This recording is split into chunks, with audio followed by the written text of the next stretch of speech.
I know what it feels like to say you want to be the best and face a long road with so many people ahead of you talent-wise.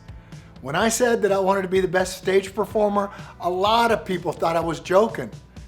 Why would this NFL pro, who literally had 100,000 fans in a stadium cheering for him every Sunday, why would he want to be on some theater stage?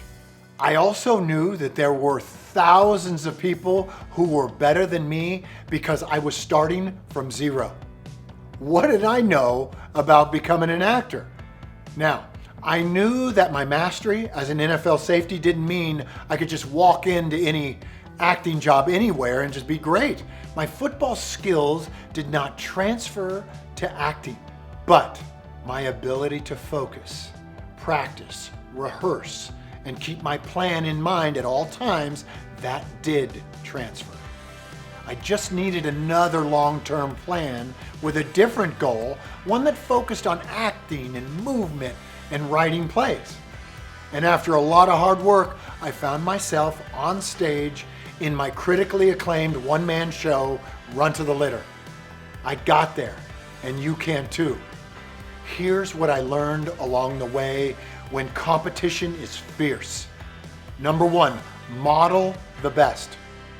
While I was being wheeled off the field after my career-ending knee injury, I decided I'd go to New York City and I'd work with acting coaches. I moved to New York City and I found the best acting and movement coaches available. I took every class that I could find.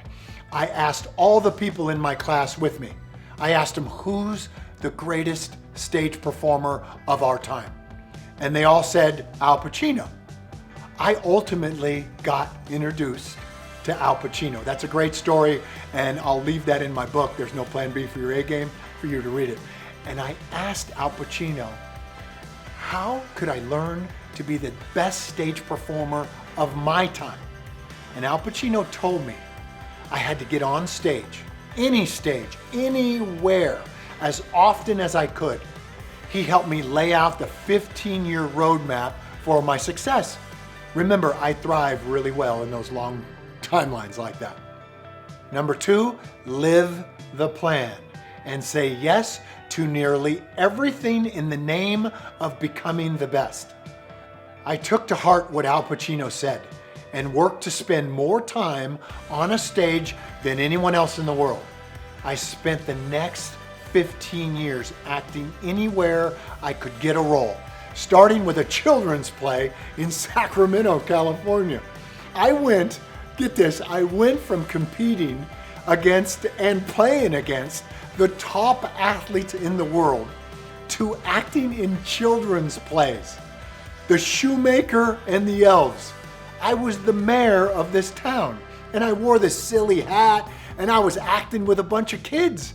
I'd gone from signing autographs in NFL stadiums to standing in front of 100 noisy kids who weren't even looking at me.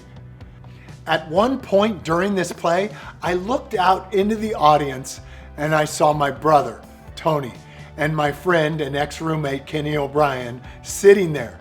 They showed up to support me, which was great, right? So you have to picture this. These two guys are both NFL starting quarterbacks.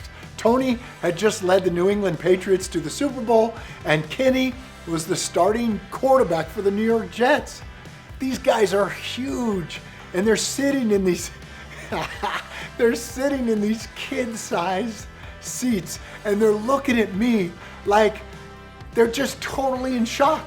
Like they were thinking, good job with the mayor's hat, Bo, but what the hell are you doing and why?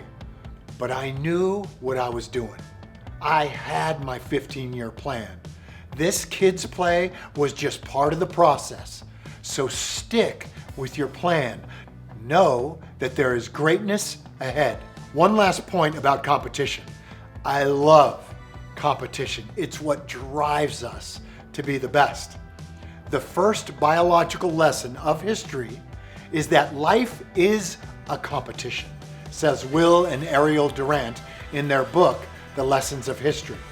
In anything, sports, novels, movies, life, You need challenge and uncertainty to make things interesting. You need to be forced to bring out your best. So embrace your competition. Even be grateful for it, because it will help you raise your game on your path to being the best.